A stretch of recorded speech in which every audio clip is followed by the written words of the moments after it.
Alright, we got this grill. It's a Grillmaster grill. We bought it at Lowe's. It was actually $200. Hey, this is how it's packed up. I took this one piece out. The book, which is about ½ an inch thick, came out of there. And I might need Ashley's help to get a little bit of these out. Oh, no. This raises out. Styrofoam everywhere. Got that part out. That's a pretty heavy piece, so I'll get help with that part.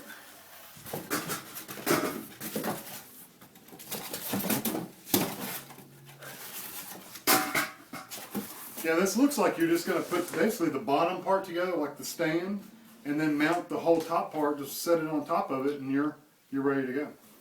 And here's all your parts. Wheels, screws. All I've done so far is basically taken pieces like this and just got them outside of the plastic and the styrofoam and just laid them out to where I can get to them. And I'm going to open these boxes up and throw the styrofoam in the box, and then I'll actually start putting stuff together again.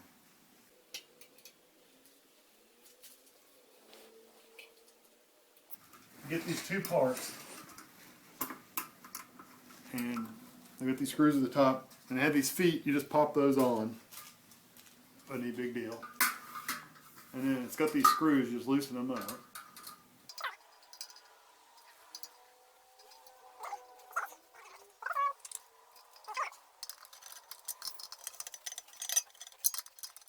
And then you do the same thing with this side.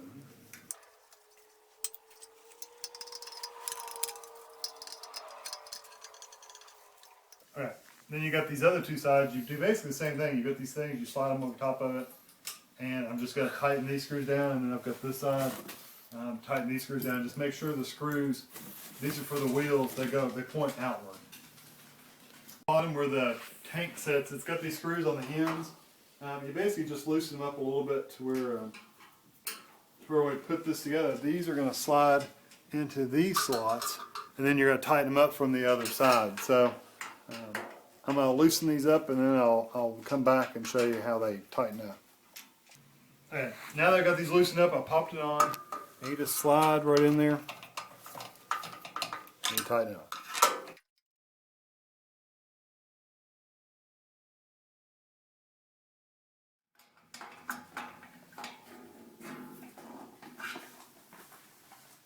Alright, now that I got the base on, what you do is you loosen these screws up.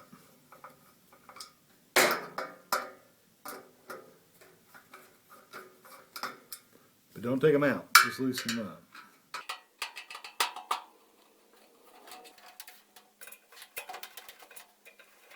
And then these little support triangles right here will just go on there. And it looks like they'll be quite interesting trying to get them all lined up.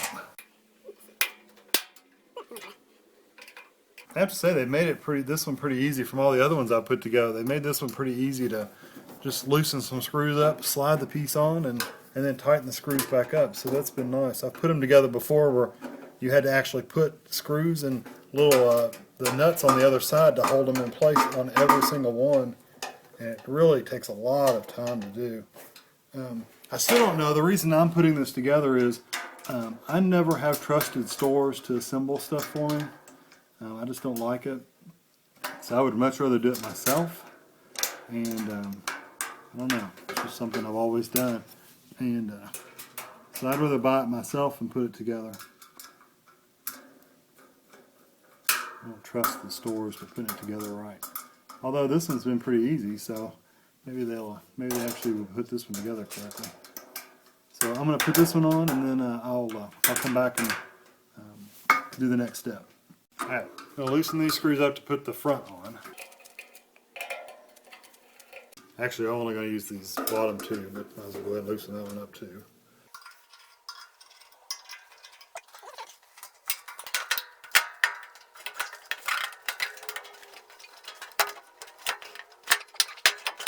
Slide down and tighten those up.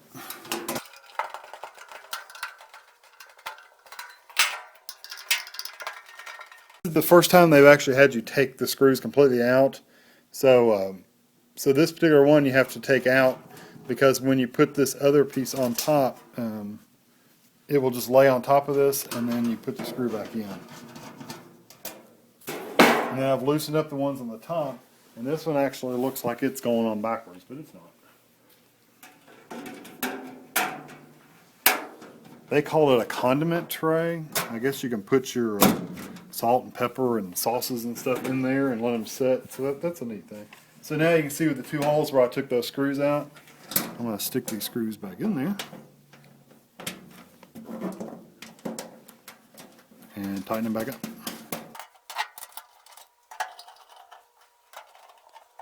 I'm going to install this bar right here in the back of this condiment tray. But it was kind of confusing the directions. This is the screw they're talking about. It's right here. If I can figure it out. Loosen it up a little bit. And then what you do is you slide this bar in through this hole all the way. And then slide this one in. And then tighten the screw up. Screw on this side too that I didn't realize was there. And then tighten the screw up. And what that'll do is that'll keep that bar from sliding around back and forth. Okay, I'm going to take, the next step is to put the wheels on. And you take it had the nut and the washer already on there. Take the wheel with the bump side goes towards the grill. And you just slide it on until it goes through the hole. And you put the washer on, like that. And then you take the little nut and tighten it up. And then I'll get my, I got a little crescent wrench, and I'm just going to tighten that up.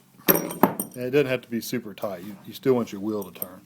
But I'll tighten it up a little bit more just to make sure it doesn't ever come off. Yeah. I'm going to do the exact same thing to the other side. This is that diagonal support brace. So I'm going to take this screw completely out, and you'll see why in a minute. And I'm going to loosen the one on the bottom here.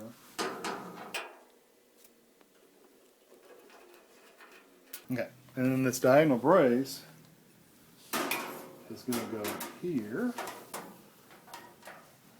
And I'm just going to tighten it up a little bit. And then, remember where I took the screw out? It is going to go up here in this middle hole. I didn't have a screw in it. See it's lined up in there? You kind of see it moving around in there? It's going to go right in that hole. Okay. This piece right here, it's got these little notches in there. It basically just slides right in here. Push this over and slide it right in there. And it just slides down. And then that's just getting it ready to do the next section. The top on, what you have to do is you have to take these two screws out. This one, take it completely out. I'm going to put it in this little tray. And you have to take this one out. And then make sure they put it on there tight, that's for sure. Take it completely out, washer and all. And you remove these screws as well. And there's two here, and there's two on that side. Once you get these 6 screws out, then you're ready to put the top on.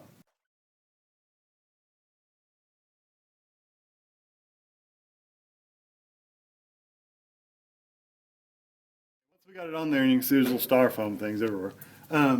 Once you get it on, what you'll do is you'll slide it back and forth and line these screw holes up right here. And hopefully once you get those, I wouldn't tighten them up all the way, but when you get these two on both sides tightened up, or in and lined up, you're going to raise the lid up and put the other 4 screws on that we took out. So I'm going to start those out here and get them screwed in place, and then I'll show you the inside. These grates out that are inside of here first, it takes the weight off considerably, but you can see one of the screws is there and one of the screws is there. I'm going to put these screws back in, 2 on that side and 2 on this side, and tighten them all, and tighten those 2 and the 2 I just put in. I'll tighten those up, and then we'll go to the next step. Okay, you loosen up this screw in the back, because what you're going to do is slide that on the back of that burner. There's 2 screws on this assembly you're going to take completely out.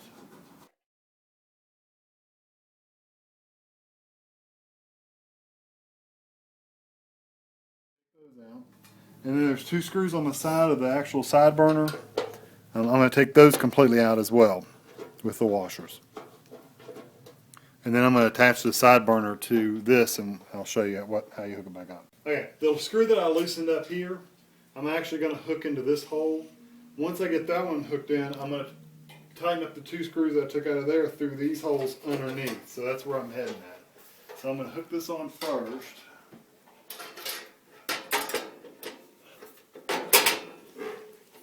And then, if you look underneath here, you can see 2 screws I took out, which are here and here.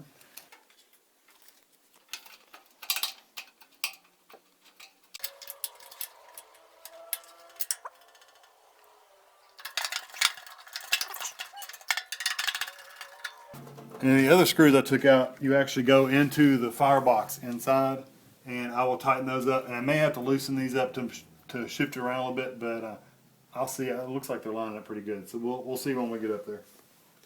All right, here's one of the screws I'm going to put in the front. They're lined up pretty well. Here's the other one, and it didn't line up, so what you do is you can take your screwdriver and kind of push down on it a little bit, and hopefully that'll get it in there a little bit. Yeah. And just tighten all your screws up, make sure they're all good and tight. The side without the actual burner in it, and it hooks up the same way. It's got the screw that slides on, the 2 screws that you remove, and then we'll remove the 2 screws from the control panel, and it goes on the exact same way as this one did. Okay, first thing I'm going to do is take the 2 screws out of this side burner valve, and then that'll go from underneath, and this will go on here and it'll screw back in. So take these 2 screws out, and they really make sure they get these screws in there, that's for sure.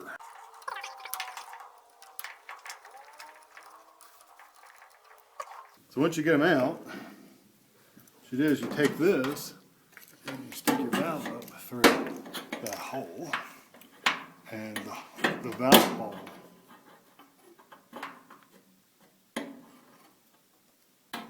screw should line up right there. And this, you have to line it up with all these little holes here, and it looks like it goes on just like that. So that hole will go up there. Kind of got to be pushing and pulling at the valve underneath the whole time, because it likes to shift around and make it hard to tighten up. And then this knob will go on there. It's kind of got a flat spot on the circle, so it only goes on one way. Okay, first thing you want to do for the side burner, raise the lid up so you have access down here.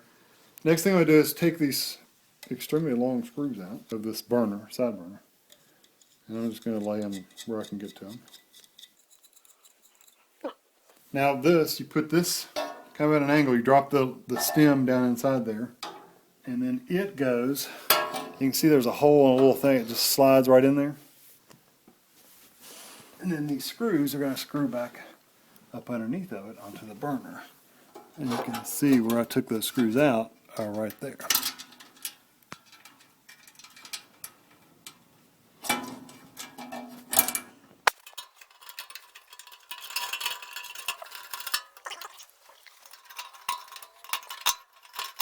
Make sure that stem is always in the hole at the end. It shouldn't slide out, but attached to this valve assembly was the ignition wire. You basically just plug that in right here. You just slide it right on there, and that's so you can light the igniter. It also gives you a measurement in the book that says it should be 3 millimeters. The igniter at the top should be 3 millimeters from the burner. So I'll look at that once I get it all put together. So the next thing I want to do is, I'm pretty much finished. I just have to put the battery into the igniter and put the grease strip tray in the back, so I'll do that next. Okay, this is the igniter, the electronic igniter. It just unscrews, and you can see it's got a slot in there. Positive side goes up, a little bump. Slide that on there. Slide the little spring around it. Push it. And if you listen, you'll hear it clicking. And if you watch in there, you can see them spark, okay? That's what ignites your grill. So now I'm going to do the grease tray. These two, and they just slide in the back.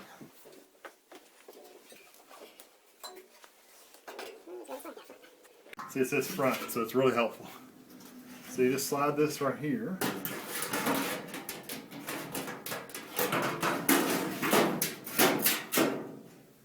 this tray, which is the one that will actually come out, you just drop in there. And then the burner for the side burner just lays on top, and then the other burners, I'll show you how to put the heat deflectors, and that's it. This has got 2 little bumps. You just sit it right on top. That's ready to go. Got these heat deflectors. They lay right there.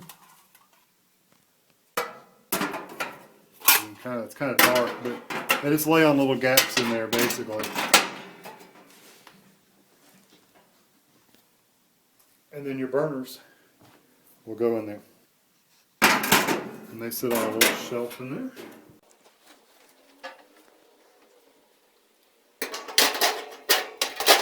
And then it has a bread warmer. I usually put bread or hot dog buns or hamburger buns or something like that on there if I want to toast them, or potatoes to keep them warm. That'll sit up there. And it's ready. All we got to do is go outside and hook up the gas tank. I got it turned on. You're supposed to let it kind of get hot and kind of burn the chemicals off. I also rotated the plates around to where the little handles were in the front, so I wouldn't have to deal with them.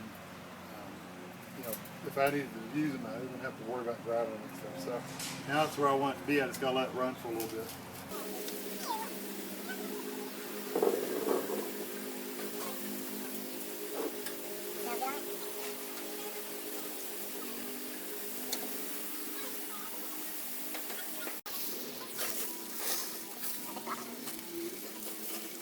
I always keep this side turned off and just let the hot dogs warm up over here without any heat turned on. How are they going to cook? They just warm up right now, and then I'll put them on over a flame when they get warmed up. Because they burn, the outside burns so easy. You know, kind of like putting them in the oven and baking them first. Makes sense? Mm-hmm. They're all done. Yay! The grill works. Works good too.